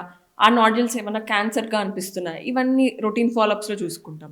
సర్వైకల్ క్యాన్సర్స్‌కి హెచ్‌పివి టెస్టింగ్, టెస్టింగ్ అంటాం. పాప్ స్మియర్ ఇవన్నీ చేసుకుంటాము. సో బ్రెస్ట్ క్యాన్సరే ఇప్పుడు మనం 40 years అబవ్ నుంచి మనకి మామోగ్రామ్ అడ్వైస్ చేస్తారు. సో ఏంటిదంటే every month self breast examination అనేది చేసుకోవాలి. So 5th to 7th day of your cycle మనం స్లీప్ లయింగ్ డౌన్ పొజిషన్‌లో డ్యూరింగ్ ద బాత్ మనం ఎగ్జామిన్ చేసుకుంటాము. అది కాకుండా 6 monthly once clinical breast examination oncologist or gynaecologist దగ్గరికి వెళ్ళి చెక్ చేయించుకోమని చెప్తాము. Especially those with family history. Hmm. అంటే ముందు అమ్మ పేరెంట్స్‌కి ఇంట్లో ఆడవాళ్ళకి ఎవరికైనా బ్రెస్ట్ క్యాన్సర్ అట్లా ఉంది మనము అంటే 6 monthsకి ఒకసారి clinical breast examination and yearly once ultrasound or mammogram వాళ్ళ ఏజ్‌ని బట్టి మనం చేయిస్తాం అన్నమాట. హ్మ్. సో అది కాకుండా ఇవి స్క్రీనింగ్ ప్రోగ్రామ్స్ ఉన్నవి. అవి కాకుండా బ్రెస్ట్ లంప్ వచ్చింది ఏం కాదులే అని చెప్పి నెగ్లెక్ట్ చేయకుండా ఒక్కసారి ఎగ్జామిన్ చేయించుకోవడం బెటర్. హ్మ్. రీసెంట్‌గా ఒక 35 year old వచ్చింది. ఒక ఆవిడ వచ్చారు. బయట చేసిన మామోగ్రామ్‌లో బైరెట్స్ 2 అని ఇచ్చారు. అంటే నాన్ క్యాన్సరస్ అని ఇచ్చారు. అయినా ఒకసారి తీసుకురమ్మని చెప్పాను. తీసుకొస్తే ఆవిడకి ప్రాపర్ లంప్ లాగా ఉంది. అది నార్మల్ లంప్ లాగా లేదు. హార్డ్ లంప్‌లా ఉంది. హ్మ్. వాళ్ళు వద్దంటున్నా కూడా కొంచెం కౌన్సిల్ చేసి వాళ్ళకి బయాప్సీ యాజ్ వెల్ యాజ్ ఎఫ్ఎన్ఏసీ చేయించాం. హ్మ్. కొంచెం ఇన్ఫెక్టివ్ కాంపోనెంట్ ఉండింది. సో కొంచెం పస్ అనేది వచ్చింది. కానీ లీజన్ లాగా ఉందని చెప్పి దాంట్లోంచి బయాప్సీ చేస్తే అది బ్రెస్ట్ క్యాన్సర్ ఉండేది. హ్మ్. అది కాకుండా సరే వాళ్ళ మదరే ఆవిడ చిన్నప్పుడు బ్రెస్ట్ క్యాన్సర్‌తో ఎక్స్‌పైర్ అయ్యారు. ఆ కాలంలో జెనెటిక్ టెస్టింగ్ అంత అవేర్‌నెస్ కూడా లేదు. అవును. సరే అని ఈవిడకి BRCA1/2 చేస్తే ఈవిడ కూడా పాజిటివ్ వచ్చారు. హ్మ్. సో కానీ ఆవిడదేంటి 1.5 centimeter లంప్ ఉన్నప్పుడే కనుక్కున్నాం. హ్మ్. సో, చాలా ఎర్లీగా కనుక్కున్నాం. సో, వాళ్ళ మదర్‌తో కంపేర్ చేస్తే ఈవిడ సర్వైవల్ రేట్ అనేది ఎంత బెటర్ ఉంటుంది. ట్రీట్మెంట్ కానీ, ఆప్షన్స్ కానీ. అందుకనే చిన్న లంపే గదా! ఏం కాదని వదిలేయకుండా చెక్ చేయించుకోవాలి. ఓకే. సో, ఈ టెస్ట్‌లో ఖచ్చితంగా తెలుస్తుందా మేడం? క్యాన్సర్ ఉంటే బయటపడుతుందా? యెస్. డెఫినెట్‌గా మనం చేసే టెస్ట్‌లో ఇప్పుడు ఎవరికైనా క్యాన్సర్ ఉంది అని మనం ప్రూవ్ చేయాలంటే 2 టెస్ట్స్ ఆర్ మ్యాండేటరీ. హ్మ్. ఒక్కటి ఇమేజింగ్ అంటాం. అంటే సీటీ స్కాన్స్, పెట్ సీటీ. హ్మ్. సో, దానివల్ల ఏం తెలుస్తుంది? అది క్యాన్సరా కాదా? అది ఆ పార్ట్‌కే కన్‌ఫైన్డ్ అయ్యి ఉందా? వేరే చోటికి స్ప్రెడ్ అయ్యిందా? ఓకే. దాన్ని బట్టి ఏ స్టేజ్ అని తెలుస్తుంది. బట్ టైప్ ఆఫ్ క్యాన్సర్ ఏంటి? అది కార్సినోమానా? సార్కోమానా? దాని నేచర్ ఏంటి? ఏం ట్రీట్మెంట్ పెట్టాలి అనేది బయాప్సీ అనేది కావాలి. ఓకే. సో, బయాప్సీతో మనకి క్యాన్సర్ అని ప్రూవ్ అవుతుంది. అది ఏ టైప్ అని తెలుస్తుంది. ఏం ట్రీట్మెంట్ పెట్టాలి అనేది తెలుస్తుంది. సో, నార్మల్‌గా ఇందాక మీరన్నట్టే లైక్ కొందరు పేరెంట్స్‌కి క్యాన్సర్ ఉంటుంది. బట్ వాళ్ళ పిల్లలు వాళ్ళ పేరెంట్‌కి తెలియొద్దనుకుంటారు. అండ్ వాళ్ళకి అంత ఎక్స్‌పోజర్ గూడా ఉండదు. లైక్ అంటే మేము ఈ హాస్పిటల్‌కొచ్చాం. సో, ఈ కేసెస్ ఎలా ఉంటాయి? మనం వెస్టర్న్ కంట్రీస్‌లో చూస్తే ఎలా ఉంటుంది అంటే పేషెంట్‌కి తెలుస్తుంది డయాగ్నోసిస్ క్యాన్సర్ ఉందని. యాహ్! వాళ్ళు చెప్తారు. నాకు ఫ్రెండ్స్‌కి, ఫ్యామిలీకి చెప్పొద్దు అని. హ్మ్. మనం వాళ్ళ విషెస్‌ని రెస్పెక్ట్ చేయాలి. సో, మనం ఎవరికీ రివీల్ చేయకూడదు. హ్మ్. బట్ ఇండియాలో సినారియో ఎలా ఉంటుందంటే ఫస్ట్ పేరెంట్స్ పిల్లలొస్తారా? హ్మ్. పేరెంట్స్ ఒక 60 ఇయర్స్ వాళ్ళు, పిల్లలు ఒక 30 ఇయర్స్ ఏజ్ వాళ్ళొస్తారు. సో, మా ఫాదర్, మదర్‌కి తెలీదు. మీరు చెప్పొద్దు. మేము ఇన్ఫెక్షన్ అని చెప్పామంటే చెప్పం. వాళ్ళ విషెస్‌ని ఇండియాలో మొత్తం మనకి ఎమోషనల్ గాని, సినారియో గాని మొత్తం ఆపోజిట్ ఉంటుంది. ఓకే. పిల్లలకి తెలుస్తుంది. పేరెంట్స్‌కి తెలీదు. తెలీదు. ఎగ్జాక్ట్‌లీ. జస్ట్ ఇన్ఫెక్షన్ అని చెప్పేసి వాళ్ళని కంఫర్ట్ చేయడానికి మనం ట్రీట్మెంట్ చేస్తున్నట్లు చెప్తాం. యాంటీబయాటిక్స్ అట్లా. హ్మ్. సో, ఎందుకంటే చాలా మంది మన ఇండియాలో ఎలా ఉంటుంది, ఈ సీరియల్స్ వల్ల వీటి వల్ల మొత్తం ఇక్కడ కొంచెం డ్రామా ఎక్కువ. డ్రామా. వాళ్ళు ప్రాక్టికల్ అప్రోచ్ అనేది ఉండదు. హ్మ్. ఎక్కువ బాధపడతారు. నెక్స్ట్ ఏం చేయాలని ఆలోచించడం కన్నా వాళ్ళు ఎక్కువ బాధపడతారు. నేను బతకాలా అని ఆలోచిస్తారు. ఇంత మనీ నా మీద స్పెండ్ చేయాలా అని ఆలోచిస్తారు. ఇవన్నీ డిస్కషన్ ఎక్కువ జరుగుతుంది. ఓకే. సో, పిల్లలకి తెలుస్తుంది. పేరెంట్స్‌కి తెలీదు. సో, వాళ్ళు ఏం చెప్తారో ఆ విషెస్‌ని రెస్పెక్ట్ చేసి ఎవరికి తెలియకూడదో వాళ్ళని బయట కూర్చోపెట్టి వీళ్ళని కౌన్సిల్ చేసి నెక్స్ట్ ట్రీట్మెంట్ ఇలా ఉంటుందని చెప్తాం. ఓకే. ప్రీవియస్ దానికంటే ఇప్పుడు యంగ్ పీపుల్‌లో గూడా క్యాన్సర్ ఎక్కువైంది. అంటే చాలా చిన్న ఏజ్‌లో వస్తుంది. దీనికి రీజన్స్ ఏంటి? ఫ్రాంక్‌గా చెప్పాలంటే ఎవ్వరికీ తెలీదు. హ్మ్. ఎస్పెషల్లీ ఇప్పుడు నేను ఇందాక మాట్లాడినట్టు లంగ్ క్యాన్సర్ నాన్ స్మోకర్స్‌లో, ఫీమేల్స్‌లో వీళ్ళలో పెరిగిపోతుంది. కోలాన్ క్యాన్సర్ యంగ్ వాళ్ళలో చూస్తున్నాం. Colon and rectum cancers and breast cancers ఇవి కూడా బాగా యంగ్ ఫీమేల్స్‌లో చూస్తున్నాం. ఒకప్పుడు 60 ఇయర్స్, 70 ఇయర్స్ వాళ్ళలో చూసేవాళ్ళం. ఇప్పుడు అన్ని యంగ్ 30 ఇయర్స్‌కి షిఫ్ట్ అయింది. 40 ఇయర్స్‌కి షిఫ్ట్ అయింది. ఇదంతా ఒక 10-20 ఇయర్స్ ముందుకి షిఫ్ట్ అయింది. బట్ రీజన్ తెలీదు. మన డైట్ వల్ల అయ్యుండొచ్చు. మల్టిపుల్ మన డే టు డే లైఫే స్ట్రెస్ వల్ల అయ్యుండొచ్చు. ఇంతకుముందు ఇంత పరిగెత్తడం అనేది లేదు. హ్మ్. People were content with what they had. హ్మ్. ఇప్పుడు అది అందరూ పరిగెత్తాలి. అందరికీ జాబ్స్, అందరూ బిజీ లైఫ్, సెల్ఫ్ కేర్‌కి టైం ఉండదు. సో, దీనివల్ల కూడా మనకి రిస్క్ అనేది పెరిగింది. సో, ఈ క్యాన్సర్‌లో ట్రీట్మెంట్స్, మెడిసిన్ ఎంత ఇంపార్టెంటో వాళ్ళకి విల్ పవర్ అండ్ ఆ మెంటాలిటీ గూడా అంతే ఇంపార్టెంట్ అంటారు. డెఫినెట్‌గా. ఎందుకంటే ఇప్పుడు డైలీ ట్రీట్ చేసే వాళ్ళలో కొంతమంది they will be very strong. ఏం కాదు ట్రీట్మెంట్ ఏం కాదు పెట్టండి ఏం కాదు అనేసి రివర్స్ మేబీ సైడ్ ఎఫెక్ట్స్ ఉంటాయి అని చెప్పినా ఏం కాదు నాకు తెలుసు నేను తట్టుకోగలుగుతానని వాళ్ళు ఉంటారు. హ్మ్. కొంతమంది అప్ ఫ్రంట్ నుంచి భయపడుతూ ఉంటారు. స్టార్ట్ చేయకముందు నుంచి నాకు బాగవుతుందా? నాకు బాగవుతుందా? నాకు సో మెంటాలిటీ బట్టే ఉంటది. ఓకే. వాళ్ళు కంటిన్యూయస్ క్వెషన్ చేయడం వల్ల కొందరు they tend to do bad. But స్ట్రాంగ్‌గా ఉన్న వాళ్ళకి ఎప్పుడు రిజల్ట్స్ అనేవి చాలా బాగా చూస్తాం. ఓకే. సో, మెయిన్ అందుకనే మీరు విల్ పవర్ స్ట్రాంగ్‌గా పెట్టుకోండి. బయటపడతారు. పాజిటివ్ ఎన్విరాన్మెంట్ క్రియేట్ చేసుకొని నెగెటివ్ పీపుల్, నెగెటివ్ వాటి నుంచి దూరంగా ఉంటే ఈ ట్రీట్మెంట్ టైంలో better. So, week mind set ఉన్న పీపుల్‌కి మీ అప్రోచ్ ఎలా ఉంటుంది మేడం? అంటే మీరు ఎలా మోటివేట్ చేస్తారు? సో, మేము కలిసినప్పుడల్లా we try to counsel them. Hmm. ఆ ఎన్విరాన్మెంట్‌ని కొంచెం జోవియల్‌గా చేస్తాము. ఓకే. సో, కొంచెం జోక్స్ వేయడం, వాళ్ళతో బాగా మాట్లాడటము. We have to spend time. అంటే ఒకరు చూసేసి ఇది ఉందా, అది ఉందా అని వెళ్ళిపోకుండా కూర్చొని కౌన్సిల్ చేస్తాము. వాళ్ళ అటెండర్స్, కేర్ గివర్స్‌తో కూడా మాట్లాడతాం. ఎందుకంటే పేషెంట్స్‌కి ఆ టైం ఎంత టఫ్‌గా ఉంటదో కేర్ గివర్స్‌కి కూడా అంతే ట్రామా ఉంటుంది. వాళ్ళు పేషెంట్‌ని చూసుకోవడం కాకుండా ఫైనాన్సెస్ చూసుకోవాలి. వాళ్ళ డైట్ చూసుకోవాలి. ఈ టైంలో మిగిలిన పిల్లలు కానీ వేరే ఎల్డర్లీ వాళ్ళు ఉన్నారు. వీళ్ళందరినీ కూడా చూసుకోవాలి. సో, ఇద్దరితో టైం స్పెండ్ చేసి కొంచెం ఇద్దరితో సెపరేట్‌గా కూడా కౌన్సిలింగ్ అనేది చేస్తాం. ఓకే. అండ్ కొన్నిసార్లు పేషెంట్ చాలా యాంగ్షియస్‌గా ఉన్నారు అంటే అప్పుడు వి ఇంక్లూడ్ సైకలాజికల్ కౌన్సిలింగ్ ఇవన్నీ కూడా ఇంక్లూడ్ చేస్తాం. సో, మ్యామ్ యాక్చువల్లీ ఇప్పుడు 4థ్ స్టేజ్‌లో ఉన్న వాళ్ళకి, క్యాన్సర్‌లో ఉన్న వాళ్ళకి సో, వాళ్ళకి ట్రీట్మెంట్ చేయించుకోవచ్చా? లేకపోతే సర్వైవల్ ట్రీట్మెంట్ ఏమైనా చేయించుకోవచ్చా? ఎందుకంటే చాలా మందికి ఫైనాన్షియల్ ప్రాబ్లమ్స్ ఉంటాయి. సో, దానివల్ల. సో ఎవరైనా సరే పేషెంట్ స్టేజ్ 4లో డిటెక్ట్ అయ్యారు అంటే వాళ్ళ పర్ఫార్మెన్స్ స్టేటస్ అనేది చూస్తాం. సో అంటే ఆ వ్యక్తి ట్రీట్మెంట్ని తట్టుకోగలుగుతాడా, ఏజ్ ఎంత, అండ్ కోమార్బిడిటీస్ అంటాం, అంటే షుగర్, బీపీ, హార్ట్ ప్రాబ్లం, ఇంక వేరే ప్రాబ్లమ్, స్ట్రోక్ ఉందా ముందు, ఇవేమన్నా వచ్చాయా, ఇవన్నీ ఉన్నాయా, పాలీఫార్మసీ అంటే మల్టిపుల్ మెడికేషన్స్ మీద ఉన్నారా, ఇవన్నీ చూసుకుంటాం. Patient 85 year old, bed ridden, అంటే తన పనులు డైలీ యాక్టివిటీస్ కూడా వాళ్ళు చేసుకోలేరు, మల్టిపుల్ కోమార్బిడిటీస్ అంటే ఇలాంటి షుగర్, బీపీ, హార్ట్ ప్రాబ్లమ్స్ ఇలాంటివన్నీ ఉన్నాయి అంటే వాళ్ళు తట్టుకోలేరు అనిపిస్తే డాక్టర్కి బెస్ట్ సపోర్టివ్ కేర్ అనేది అడ్వైస్ చేస్తాం. అంటే ఇంకా వాళ్ళని ఇబ్బంది పెట్టద్దు, మనం ట్రీట్మెంట్ చేసినా కూడా మనం అంత ఎక్కువ వాళ్ళ ట్రీట్మెంట్ తట్టుకోకపోవచ్చు అండ్ పెద్ద లైఫ్ని ప్రొలాంగ్ చేయలేకపోతాము. సో వాళ్ళ ఎండ్ ఆఫ్ ది జర్నీని మనం స్మూత్గా ఉంటే బెటర్, పెయిన్ ఫ్రీగా చూసుకుంటే బెటర్ అనేసి కౌన్సిల్ చేస్తాం. సో అండ్ ఒకవేళ పేషెంట్ తట్టుకోగలుగుతాడు అనిపిస్తే, లేదు కొంతమంది 75 yearsలో కూడా బాగా ఫిట్గా ఉంటారు, ఇంకా మనకన్నా ఫిట్గా ఉంటారు చెప్పాలంటే. సో వాళ్ళు బాగా తట్టుకోగలుగుతారంటే వాళ్ళకి చెప్తాం, ఇది ప్రాసెస్ ట్రీట్మెంట్ది, మీకు సో అండ్ సో ఇలా అవుతుంది ట్రీట్మెంట్ కాస్ట్ అనేది, it's up to you. And ఒక్కరే తీసుకునే డెసిషన్ కాదు, మీ ఫ్యామిలీతో కూర్చొని డిస్కస్ చేసి how do you want to go proceed అనేది చెప్పమని చెప్తాం. అండ్ ఫ్యూ పీపుల్ వాళ్ళు రెడీగా యాక్సెప్ట్ చేస్తారు, వెరీ ప్రాక్టికల్ ఉంటారు. బట్ కొందరు వెరీ ఎమోషనల్ ఉంటారు కూడా పిల్లలు, they know but they will be in denial, వాళ్ళు యాక్సెప్ట్ చేయలేరు. ఈ స్టేజ్లో ఉన్నా కూడా ఏదో ఒకటి ఇవ్వండి అంటారు, ఇస్తే ఇంకా ఇబ్బంది పెట్టిన వాళ్ళం కూడా అవుతాం. తట్టుకోలేడు పేషెంట్ ట్రీట్మెంట్ అన్నప్పుడు మనం కీమోథెరపీలు కానీ ఏమన్నా ఇచ్చి వాళ్ళని ఇంకా ఇబ్బంది పెట్టడం కరెక్ట్ కాదు. సో ఈ కేసులో ఎమోషనల్గా ఆలోచించడం కంటే కొంచెం ప్రాక్టికల్గా ఆలోచిస్తేనే బెటర్. అండ్ క్యాన్సర్ రాకుండా వ్యాక్సిన్స్ ఏమున్నాయి? సో ఇప్పుడు సర్వైకల్ క్యాన్సర్కే వ్యాక్సిన్ ఉంది, హెచ్పివి వ్యాక్సిన్, గార్డాసిల్ అంటాం. గార్డాసిల్ 9 కూడా వచ్చింది, అంటే 9 types ఆఫ్ వైరస్కి ఇట్ వర్క్స్ అగెయిన్స్ట్. ఒకప్పుడు ఓన్లీ 4 types ఆఫ్ వైరస్కి క్వాడ్రివాలెంట్ వ్యాక్సిన్ ఉండేది, అంటే only use to act against only 4 types of వైరస్. ఇప్పుడు 9 typesకి వచ్చింది. సో ఒకప్పుడు ఏంటి, ఓన్లీ 26 years వరకే చెప్పేవాళ్ళు వ్యాక్సినేషన్ అనేది, బట్ స్లోగా ఇప్పుడు అది 45 years వరకు పెంచారు దాని టైం లిమిట్. సో ఒకప్పుడు ఓన్లీ ఫీమేల్స్కి అనేది, ఇంకా చాలామంది అనుకుంటారు సర్వైకల్ అంటే హెచ్పివి వ్యాక్సిన్ అనేది ఓన్లీ ఫీమేల్స్కి అని, బట్ అబ్బాయిలకు కూడా ఇస్తాం, బాయ్స్కి కూడా ఇస్తాం, from the age of 9 till 14 years కూడా. సో స్కూల్ గోయింగ్ బాయ్స్కి కూడా ఇస్తాం. ఎందుకు, వాళ్ళల్లో కూడా ఓరోఫెరింజియల్ క్యాన్సర్, ఈ హెచ్పివి అయిన వైరస్ సర్వైకల్ క్యాన్సరే కాకుండా ఏనల్ కెనాల్ కానీ క్యాన్సర్ కానీ, ఓరోఫెరింజియల్ క్యాన్సర్స్ కానీ, ఇలా మల్టిపుల్ వార్డ్స్ కాజ్ చేయడం కానీ, క్యాన్సర్ కాజింగ్ వార్డ్స్ కాజ్ చేయడం కానీ, ఇలా మల్టిపుల్ క్యాన్సర్స్కి దారితీస్తుంది హెచ్పివి. సో మనకి సింపుల్ టర్మ్స్లో సర్వైకల్ క్యాన్సర్ వ్యాక్సిన్ అంటాం కానీ it is HPV vaccine. So అది 9 to 14 years బాయ్స్కి ఇప్పించవచ్చు, అండ్ 15 years నుంచి కూడా దాని షెడ్యూల్ అనేది మారుతుంది.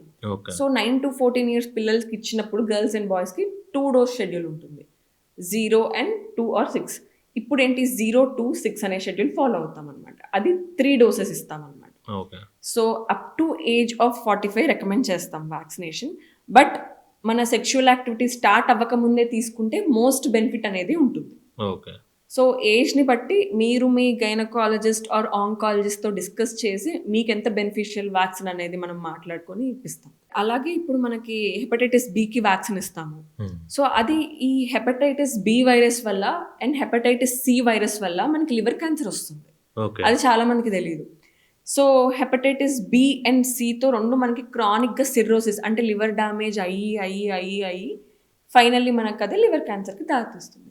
సో హెపటైటిస్ బి వైరస్కి మనం వ్యాక్సిన్ తీసుకున్నట్లయితే మనం హెపటైటిస్ బి వల్ల వచ్చే క్యాన్సర్ని మనం ప్రివెంట్ చేయగలుగుతాం. So these are the few preventable cancers vaccination వల్ల మనకి. సో వీటిలో 100% రిజల్ట్ ఉంటుంది? ఎస్, 100%. ఇప్పటి వరకు సర్వైకల్ క్యాన్సర్ తీసుకొని వ్యాక్సినేషన్ తీసుకొని మనకి సర్వైకల్ క్యాన్సర్ వచ్చిన కేసెస్ ఇండియాలో నిల్. అండ్ ఇప్పుడు క్యాన్సర్ రాకుండా ఫుడ్ ఏం తీసుకోవచ్చు మ్యామ్? అండ్ క్యాన్సర్లో ఉన్న వాళ్ళకి first stage to 4th stage ఎలాంటి ఫుడ్ రికమెండ్ చేస్తారు? సో ఫస్ట్ ట్రీట్మెంట్ తీసుకునే వాళ్ళకి ఫుడ్ అంటే డీప్ ఫ్రైడ్ ఐటమ్స్ అవాయిడ్ చేయమంటాము, అండ్ స్పైసీ ఐటమ్స్, బాగా మసాలా, మన ఇండియన్ డైట్లో మసాలా, స్పైసీ ఇవన్నీ అవాయిడ్ చేయమంటాం. మెయిన్ ఎందుకు అవాయిడ్ చేయమంటామంటే ఆల్రెడీ కీమోథెరపీ ఆర్ ఏదో ఒక ట్రీట్మెంట్ తీసుకున్నప్పుడు మనకి మ్యూకోజా అనేది ఇవన్నీ బాగా ఎఫెక్ట్ అయి ఉంటాయి. సో కొంచెం స్పైసీ తిన్నా కూడా ఇంకా వాళ్ళకి గ్యాస్ట్రైటిస్ సిమ్టమ్స్, నాజియా, వామిటింగ్ అనేవి పెంచేస్తుంది. వాళ్ళకి బాగా వామిటింగ్ సెన్సేషన్ కానీ వామిటింగ్స్ అవ్వడము, డయేరియా అవ్వడం అనేది ఎక్కువ అనిపిస్తుంది. నిన్ననే ఒక పేషెంట్, ఆయన ఆల్రెడీ సివియర్ బాడీ పెయిన్స్తో వచ్చాడు, బాగా గ్యాస్ట్రైటిస్ ఉంది, బిర్యానీ ఆర్డర్ చేస్తున్నాడు. కొంతమంది అలాగే ఉంటారు కూడా. ఓకే. సో ఇలాంటి స్పైసీ ఫుడ్ ఇవన్నీ వద్దంటాం. అండ్ కొన్ని క్యాన్సర్స్లో మనం ట్యూమర్ లైసిస్ అనేది సస్పెక్ట్ చేసేటట్టయితే అప్పుడు పొటాషియం రిచ్ డైట్ని తగ్గించేయమంటాం. సో ఫ్రూట్స్ కానీ, ఫ్రూట్ జ్యూసెస్ కానీ, కోకోనట్ వాటర్ కానీ అవాయిడ్ చేయమంటాం కొంత డ్యూరేషన్ వరకు. ఓకే. అండ్ ఇప్పుడు క్యాన్సర్ రాకుండా ఫుడ్ అంటే మెయిన్ అవాయిడ్ చేయాల్సినవి మన junk food and deep fried items and red meat మనకి కార్సినోజెన్ అని కూడా ఐడెంటిఫై అయింది. సో ఈ రెడ్ మీట్, మటన్, వీటన్నిటి వల్ల కూడా మనకి అది ప్రూవెన్ క్యాన్సర్ కాజింగ్ ఏజెంట్ అంటాం. సో అందుకని ఎప్పుడో ఒకసారి తీసుకోమంటాం, కానీ రొటీన్గా ఎవ్రీ సండే అట్లా మటన్ అవి రెడ్ మీట్ అవాయిడ్ చేయమంటాం. అండ్ క్యాన్సర్ రాకుండా అంటే యాంటీ ఆక్సిడెంట్ రిచ్ డైట్ తీసుకోమంటాం. మనకి విటమిన్ సి ఉన్న డైట్ కూడా. సో మొసంబి కానీ, ఎనీ సిట్రస్ ఫ్రూట్స్ కానీ, అండ్ చెర్రీస్, బెర్రీస్ వీటన్నిటిలో కూడా ఉంటాయి. డార్క్ చాక్లెట్లో కొంచెం యాంటీ ఆక్సిడెంట్స్, ఫ్లావినాయిడ్స్ ఇవన్నీ కూడా ఉంటాయి కాబట్టి ఇంక్లూడ్ చేయమంటాం. అండ్ ఇంకొకటి, క్యాన్సర్కి చాలా ఫ్యాక్టర్స్ ఉన్నాయి, లైక్ హెయిర్ డై, ఇంకొకటి అగరబత్తులు, అండ్ స్ప్రేస్, రూమ్ స్ప్రేస్ కావచ్చు, పర్ఫ్యూమ్స్ కావచ్చు, వీటన్నిటి వల్ల కూడా ఎంత శాతం క్యాన్సర్ వచ్చే ఛాన్స్ ఉంది? సో వీటన్నిటికీ మనకి ప్రూవెన్ది లేదు. అంటే నేను ఇది చేయడం వల్ల నాకు క్యాన్సర్ వచ్చిందని ఇంకా ట్రయల్స్ అయ్యి మనకి దీనివల్లే మనకి ఇవి క్యాన్సర్ కాజింగ్ ఏజెంట్స్, వీటి వల్ల మనకి వచ్చింది అని ప్రూవెన్ది లేదు. సో ఇవన్నీ మన థియరీస్. ఇదంతా మనం ట్రయల్స్ చేసి ఆ ఎవిడెన్స్ రావాలి అంటే ఇంకా చాలా టైం పడుతుంది. సో బట్ మనకి IARC అంటాం అనమాట, international agency for research on cancer. దీని ప్రకారం మనకి కార్సినోజెన్ ఏజెంట్స్ అనేవి ఆల్రెడీ ఇన్ని ఉన్నాయి. సో మనకి సిగరెట్లోనే మనకు ఒక 70-80 కెమికల్స్ ఉన్నాయి, ప్రూవెన్ కార్సినోజెన్స్ అంటాం. కార్సినోజెన్ అంటే క్యాన్సర్ కాజింగ్ ఏజెంట్స్ అని. సో గ్రూప్ 1 అంటే స్ట్రాంగ్ ఎవిడెన్స్, మనకి దీనివల్ల క్యాన్సర్ వస్తుందని స్ట్రాంగ్ ఎవిడెన్స్. దాంట్లో మెయిన్ సిగరెట్, బీడీ ఇవన్నీ. గ్రూప్ 2 మళ్ళీ 2A 2B అట్లా, అంటే పాసిబుల్ కార్సినోజెనిక్ ఏజెంట్స్. సో వీటన్నిటిలో మనకి రెడ్ మీట్ ఇవన్నీ వస్తాయి, ఇవన్నీ ప్రాబబుల్. సో ఏదైనా మనం వాడినప్పుడు సింపుల్ మీరు గూగుల్ చేసినా కూడా దాని వల్ల రిస్క్ ఎంతో తెలుస్తుంది, అది క్యాన్సర్ కాజింగ్ ఏజెంటా కాదా అని తెలుస్తుంది. సో ప్రూవెన్ వాటి మీద మనం మెయిన్ గా ఫోకస్ చేస్తే బెటర్. ఈ ప్లాస్టిక్ వాడామన్నో, మనం హెయిర్ డే వాడామన్నో, ఆబ్వియస్లీ కెమికల్స్ ఉంటాయి. ఆ కెమికల్స్ వల్ల ఫైనల్ గా ఏమవుతుందో ఎవరికి తెలియదు. బట్ మనకి కెమికల్ ఉంది అని తెలిసినప్పుడు వై టు యూజ్, మన యూజ్ని కానీ మనం అవాయిడ్ చేయడం కానీ చేస్తే బెటర్. అండ్ చాలా మందికి ఒక మిత్ ఉంటుంది, సలైవా త్రూ కూడా క్యాన్సర్ పాస్ అయ్యే ఛాన్స్ ఉంటుందని. ఇది నిజమేనా? సో మనం కామన్ క్వశ్చన్, ఫస్ట్ వస్తారు, డయాగ్నోస్ అవుతారు. సో పిల్లలు అండ్ వాళ్ళ స్పౌసెస్ కూడా అడుగుతారు అనమాట, మా ఇంట్లో చిన్న పిల్లలు ఉన్నారు, మరి కలవచ్చా, సేమ్ రూమ్ వాడచ్చా, ఇవన్నీ అడుగుతారనమాట. సో కంటేజియస్ డిసీజ్ అనేది కాదు, అంతే కదా. ఇప్పుడు కంటేజియస్ డిసీజ్ అయితే ఫస్ట్ ప్రోన్ ఆంకాలజిస్ట్లే కదా, డైలీ చూసేది, మేము డైలీ ఇంటరాక్ట్ అయ్యేది. సో కంటేజియస్ డిసీజ్ కాదు, సేమ్ ఫుడ్ తినడం వల్ల, సలైవా వల్ల, బాడీ ఫ్లూయిడ్ వల్ల స్ప్రెడ్ అవ్వదు. సో ఒకవేళ ఎవరైనా చిన్న పిల్లలు ఉన్నా they can interact with patients who are undergoing treatment కూడా. ఇంకా చిన్న పిల్లలకి కానీ ఇంట్లో ఎవరికన్నా ఇన్ఫెక్షన్స్ ఏమన్నా ఉన్నాయనుకోండి, క్యాన్సర్ పేషెంట్స్కి ఈజీగా వస్తాయి, ఎందుకంటే వాళ్ళ ఇమ్యూనిటీ అనేది ఆ టైంలో బాగా లోగా ఉంటుంది. సో వీళ్ళ నుంచి వాళ్ళకి హామ్ ఏదన్నా ఉండొచ్చు, ఇన్ఫెక్షన్ రిస్క్ ఉంటుంది, కానీ పేషెంట్స్ వల్ల, క్యాన్సర్ వచ్చిన వాళ్ళ వల్ల ఎప్పుడు ఇంకొకరికి రిస్క్ అనేది ఉంటుంది through body fluids. And ma'am, రీసెంట్గా ప్యాంక్రియాటిక్ క్యాన్సర్కి ఒక డ్రగ్ వచ్చిందని విన్నాం, అది నిజమేనా? So pancreatic cancer out of all cancers is very aggressive. Stage 4లో సర్వైవల్ అనేది చాలా మినిమల్ ఉంటుంది మనకి. హెపటోబిలియరీ అంటాం ఫర్ ఎగ్జాంపుల్. హెపటోబిలియరీ అంటే లివర్, ఈ బిలియరీ ట్రాక్ట్, ప్యాంక్రియాస్, ఈ రైట్ సైడ్ ఆఫ్ మన అబ్డామిన్లో వచ్చే క్యాన్సర్స్ అన్ని కొంచెం దాని నేచర్ బాగోవు, ప్రోగ్నోసిస్ అనేది బాగోవు. సో మనము క్యూరేటివ్ ఇంటెంట్ ఉన్న తిరగబడే అవకాశాలు కానీ, అది రెస్పాన్స్ కానీ ట్రీట్మెంట్కి బాగా తక్కువ ఉంటుంది. ఫర్ ఎగ్జాంపుల్ మనోహర్ పరిక్కర్, ఆయన మన గోవా చీఫ్ మినిస్టర్ ఉండారు, ఆయన కూడా హెపటోబిలియరీ, ఈ ప్యాంక్రియాటిక్ క్యాన్సర్ వీటి వల్ల ఎక్స్పైర్ అయ్యారు. మీరు చూసినట్లయితే అప్పట్లో రైల్స్ ట్యూబ్ పెట్టుకొని, ఫీడింగ్కి ట్యూబ్ పెట్టుకొని ఆయన అసెంబ్లీ అటెండ్ అయినవి కూడా ఉన్నాయి. సో ఈ మధ్య కాలంలో మన ఆస్కో అంటాం అనమాట. సో ఆస్కో అనేది ఎవ్రీ ఇయర్ మనకి షికాగోలో మన లేటెస్ట్ రీసెర్చ్ డెవలప్మెంట్స్ వాటన్నిటి మీద మనకి కాన్ఫరెన్స్ జరుగుతుంది. దాంట్లో ఒక ర్యాస్ ఇన్హిబిటర్ మీద ట్రయల్ జరిగింది. సో, ఒక స్టేజ్ 4 క్యాన్సర్‌కి, ప్యాంక్రియాటిక్ క్యాన్సర్‌కి నార్మల్లీ మనం with some other form of treatment మనకి 7 మంత్స్ అని చెప్తే, దీనివల్ల సర్వైవల్ అనేది డబుల్ అయింది. పీఎఫ్ఎస్ అనేది డబుల్ అయింది. సో, 12 మంత్స్, 11.5 మంత్స్ అయింది. సో, అది స్టిల్ ఇంకా ట్రయల్స్‌లో ఉంది. బట్ ఫైనల్ రిజల్ట్ వచ్చి మన ఇండియాకి రావడానికి టైం పడుతుంది. బట్ ఇలాంటి గ్రౌండ్ బ్రేకింగ్ రీసెర్చ్ వల్లే మనకి సర్వైవల్స్ అనేవి పెరుగుతుంది. ఓకే. క్యాన్సర్ అనగానే like high treatment, high budget అని అనుకుంటారు. నిజంగానే ఇది హై బడ్జెటా మేడం? ఎస్, హై బడ్జెటే. సో, మనం ఏం ట్రీట్మెంట్ ఆ పేషెంట్‌కి డిసైడ్ చేసాము and what they are willing దాన్ని బట్టి డిపెండ్ అవుతది. ఓకే. ఇమ్యూనోథెరపీ కానీ, గుడ్ టెక్నిక్ ఆఫ్ రేడియేషన్ కానీ, మనకి వెరీ గుడ్ ఫార్మ్, అందరూ good form of treatment expect చేస్తారు. ఎవ్రీవన్ వాంట్స్ ద బెస్ట్ ట్రీట్మెంటే. అలాంటప్పుడు ఈవెన్ ద క్వాలిటీ వల్ల ఆ డ్రగ్స్ ఇంటర్నేషనల్ డ్రగ్ కంపెనీస్‌కి చెందినవి కాబట్టి ఆ కాస్ట్ అనేది ఉంటుంది. Okay. It has got nothing to do with doctors or to an extent to the hospital. Okay. So, మనము ఇమ్యూనోథెరపీయే తీసుకోండి. ఇదే ఒక యూఎస్ సిటిజన్‌కి ట్రీట్ చేయాలి ఇమ్యూనోథెరపీతో అంటే, వాళ్ళకి ఏం ఫార్మ్ ఆఫ్ సపోర్ట్ ప్రోగ్రామ్స్ ఉండవు. పాప్ ప్రోగ్రామ్ అంటాం. అవేవి ఉండవు. సో, వాళ్ళకి ఎంఆర్‌పీ దాని మీదే for every dose they have to pay 4 lakh every dose. అలా 17 doses in a year. But ఇండియాలో ఏంటి అంటే పేషెంట్ అసిస్టెంట్ ప్రోగ్రామ్ అని ఉంటుంది. పాప్ అంటాం దాన్ని.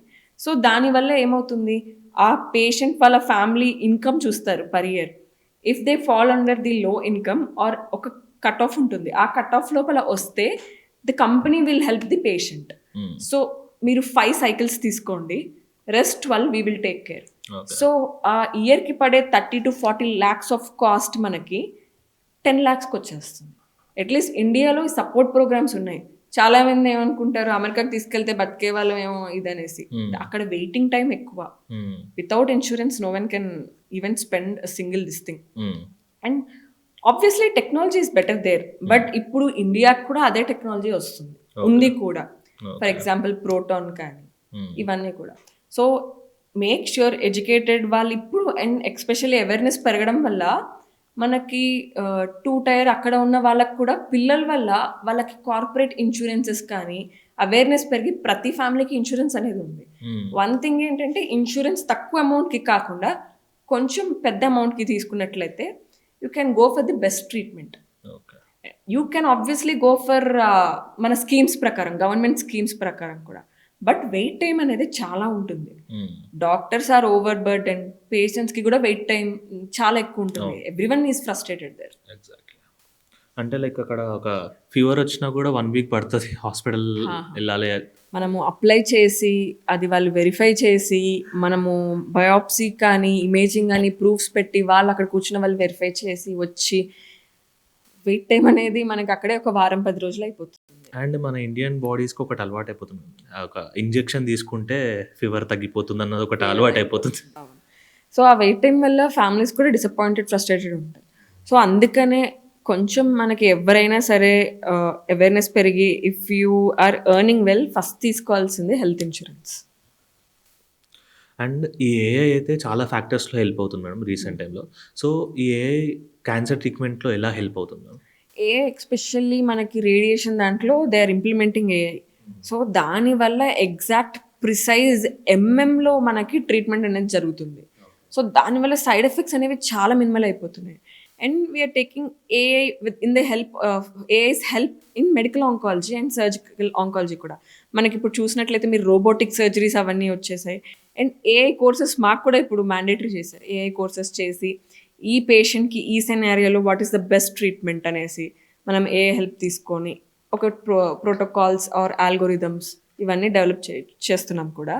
బట్ ప్రాబ్లం ఏంటి, ఒక పేషెంట్ వస్తారు, ఇప్పుడు పేషెంట్స్ యాటిట్యూడ్ కూడా ఎలా ఉంటుంది, ఫస్ట్ ఏఐ చాట్‌జిపిటి చూసేసి నాకు ఇది ఉంది, నాకు ఇలా ఉంది, నాకు ఈ ట్రీట్మెంట్ ఇవ్వండి అంటారు. అంటే వాళ్ళకి జస్ట్ ఇదే తెలుసు, దాని ప్రోస్ తెలీదు, మెడిసిన్ ప్రోస్ తెలీదు, కాన్స్ తెలీదు, ఆ పేషెంట్ పెట్టాలో లేదో తెలియదు, డిఫరెంట్ ఉంటాయి. సో, అందుకని ఒక్క లిమిట్ వరకు ఏఐ విల్ హెల్ప్. దాని తర్వాత అది మనకి డ్యామేజ్ కూడా చేస్తుంది, అది తెలుసుకోవాలి. నార్మల్గా ఏ డిసీజ్ వచ్చినా అంత భయపడరు మేడం, అంటే హార్ట్కి సంబంధించిందైనా భయపడతారు. మరి క్యాన్సర్ వస్తే మాత్రం చాలా భయపడిపోతారు. అంటే డాక్టర్‌ని అప్రోచ్ అవ్వడానికి గూడా లైక్ హెసిటేట్ అవుతూ ఉంటారు. దీనికి రీజన్ ఏంటి? అంటే మూవీస్ ఎఫెక్ట్ దీని పైన ఉందంటారా? అంటే few cancers are aggressive. So అవి వస్తే survival will be less. But అందరికీ అలా ఉండాలని ఉండదు. అండ్ 10-20 ఇయర్స్ బ్యాక్ ట్రీట్మెంట్స్ ఇప్పుడు లేవు. ఇప్పుడు మొత్తం ఒకప్పుడు ఎలా ఉంది, ఏ చిన్న లంప్ అయినా ఫస్ట్ సర్జరీ, దాని తర్వాత అందరికీ రొటీన్‌గా కీమోలు అలా ఉండేది. ఇప్పుడు అలా కాకుండా చిన్న లంప్ ఫస్ట్ సర్జరీ చేయాలా, ఫస్ట్ కీమోస్ పెట్టాలా, దాని తర్వాత దాన్ని తగ్గించి సర్జరీ చేయాలా, అసలు సర్జరీ అవసరమా, వెయిట్ అండ్ వాచ్ చేయొచ్చా, అబ్జర్వ్ చేయొచ్చా పేషెంట్‌ని, మొత్తం మారిపోయింది. ఒకప్పుడు ఇమ్యునోథెరపీస్ అవన్నీ ఎలా ఉన్నాయి, స్టేజ్ 4లోనే, లేదంటే ఇంకా అసలు కొంతమంది అఫోర్డ్ చేయగలిగే వాళ్ళు ఓన్లీ అవసరమా తెప్పించి పెడతాం ఇలా ఉండేది. ఇప్పుడు స్టేజ్ 1లోకి వచ్చేసింది ఇమ్యునోథెరపీ రోల్ అనేది. Chemotherapies are slowly taking a back seat. Immunotherapy వచ్చేసి ప్రతి ఒక్కరికి న్యూ అడ్జువెంట్ ఇమ్యునోథెరపీ రోల్ అనేది స్టార్ట్ అయింది. సో ముందు మీద ట్రీట్మెంట్లు డిఫర్ అయ్యాయి. ట్రీట్మెంట్ సపోజ్ రేడియేషన్ పరంగానే మెషిన్స్ మారాయి, సైడ్ ఎఫెక్ట్స్ తగ్గాయి. సో ఆ భయంని తగ్గించేసుకొని హౌ టు ప్రొసీడ్ అనేది ఆలోచిస్తే better. Okay. So, side effects తగ్గాయి అండ్ టెక్నాలజీ పెరిగింది కాబట్టి లైక్ ట్రీట్మెంట్ కాస్ట్ గూడా పెరిగిందా మ్యామ్? అంటే ఇప్పుడు మనం ఒక 20 ఇయర్స్ బ్యాక్ ఉన్న, ఇప్పుడు మీరు ఒక ఫ్లాట్ తీసుకున్నారు, 20 ఇయర్స్ బ్యాక్ రేట్లే ఇప్పుడు లేవు కదా మనకి. సో మన మోడర్నైజేషన్ అయింది, మన కాస్ట్ ఆఫ్ లివింగ్ అప్పుడు డిఫరెంట్, ఇప్పుడు డిఫరెంట్. సో ఇప్పుడు అవేర్నెస్ పెరిగింది, ఎవ్రీవన్ లిటరసీ రేట్ పెరిగింది, ఎవ్రీవన్ ఈజ్ ఎడ్యుకేటెడ్. కాబట్టి టేక్ ఇన్సూరెన్సెస్. మీరు అదంతా మీ ఓన్ పాకెట్ నుంచి పే చేయకుండా ఇన్సూరెన్స్ తీసుకోండి for a good amount. That will help you. And ఈ లేటెస్ట్ ట్రీట్మెంట్స్ అన్నీ కూడా ఇన్సూరెన్స్లో కవర్డ్. సో తీసుకోవచ్చులే అని నెగ్లెక్ట్ చేస్తారు చాలామంది. ఇప్పుడు ఏం లేదు, అందరం హెల్దీ ఉన్నాం కదా అని. అది తగ్గించుకోండి. ఎప్పుడు ఏమవుతుందో ఎవరం ప్రెడిక్ట్ చేయలేము. అందుకని ఫస్ట్ టేక్ ఇన్సూరెన్స్. అండ్ మెయిన్గా అసలు ఓపిక వచ్చిన వాళ్ళు ఎలా ఉంటారంటే స్టేజ్ 4 ఇంకెన్ని రోజులు బతుకుతారు, ఇంకెన్ని రోజులు అంటే ఎవ్వరం వి కాంట్ ప్రెడిక్ట్. అది 3 మంత్సా 6 మంత్సా నో వన్ కెన్ ప్రెడిక్ట్. అంతే కదా. ఇప్పుడు మీరు నేను బయట రోడ్డు మీదకి వెళ్తే మనకు గ్యారంటీ ఏముంది సేఫ్గా రిటర్న్ అవుతాము అని చెప్పేసి. సో అందుకనే సర్వైవల్స్ ఎలా ఉంటాయి ప్రెడిక్ట్ చేయలేం. అండ్ ప్రతి ఒక్కరూ వీ కెన్ సీ బ్యాడ్, అంటే కొంతమంది దే డూ బ్యాడ్, కొంతమంది దే డూ గుడ్. అందుకని take insurances, try to get your treatment covered under insurance. ఇప్పుడు స్టేజ్ 4లో ఉన్న వాళ్ళు హైయెస్ట్ ఎన్ని డేస్ బతికారు మేడం మీ కేసెస్‌లో? సో అలా ఏం లేదు. దెర్ ఆర్ పీపుల్ 7-8 ఇయర్స్ మీద లంగ్ క్యాన్సర్ ఉన్న వాళ్ళు కూడా ఉన్నారు who are under treatment. Okay. 7-8 years. 7-8 years మీద కూడా. సో కొంతమంది ఎక్కడికో వెళ్ళారు, 6 మంత్సే అని చెప్పారు, లేదంటే సినిమాలో చూపించినట్టు 6 మంత్స్ ఇది అంటారు. సినిమాలో చూపించినట్టు అట్లా ఉండదు. Real life is completely different. There are many people who pull on ఒకే సింగిల్ టాబ్లెట్ మీద 5-6 ఇయర్స్ పెరగకుండా బాగా స్టేబుల్గా వాళ్ళ నార్మల్ లైఫ్ వాళ్ళు చేసుకునే వాళ్ళు. ఓకే. సో ఫైనల్‌గా ఆడియన్స్‌కి క్యాన్సర్‌ని అవాయిడ్ చేయడానికి ఫుడ్స్ అంటే లైఫ్ స్టైల్ ఏం చెప్తారు madam? So green leafy vegetables, కొంతమంది ఏంటంటే ఫైబర్ మీదే చూసుకుంటారు. ఆ ఫైబరే కాకుండా ప్రోటీన్ ఇంక్లూడ్ చేయండి, కార్బ్స్. సో మీరు ఓన్లీ ప్రోటీన్ అని చెప్పి ఎగ్స్, నాన్ వెజ్ ఇంక్లూడ్ చేసినప్పుడు make sure you include fibre కూడా. ఫైబర్ అనేది మెయిన్ మనకి గట్ క్యాన్సర్స్కి ప్రివెంట్ చేస్తుంది. అండ్ తినడమే కాకుండా మనకి WHO కూడా ఏం చెప్తుంది అంటే 150 ఆఫ్ మోడరేట్ ఇంటెన్సివ్ ఎక్సర్సైజ్ అనేది, ట్రైనింగ్ అనేది అవసరం per week. 150 minutes in a week we can, I think all of us can spend for our health. So అది మినిమమే. So try to have good food. And main దేని వెనుకో పరిగెడుతున్నాం అందరము, హెల్త్కి మించి వెల్త్ అనేది లేదు. So please take care of your health. Okay. Thank you madam. దీనివల్ల చాలా మిత్స్ గానీ, చాలా ప్రివెన్షన్స్ గానీ తెలిసినాయి ఈ కాన్వర్జేషన్ వల్ల. Thank you.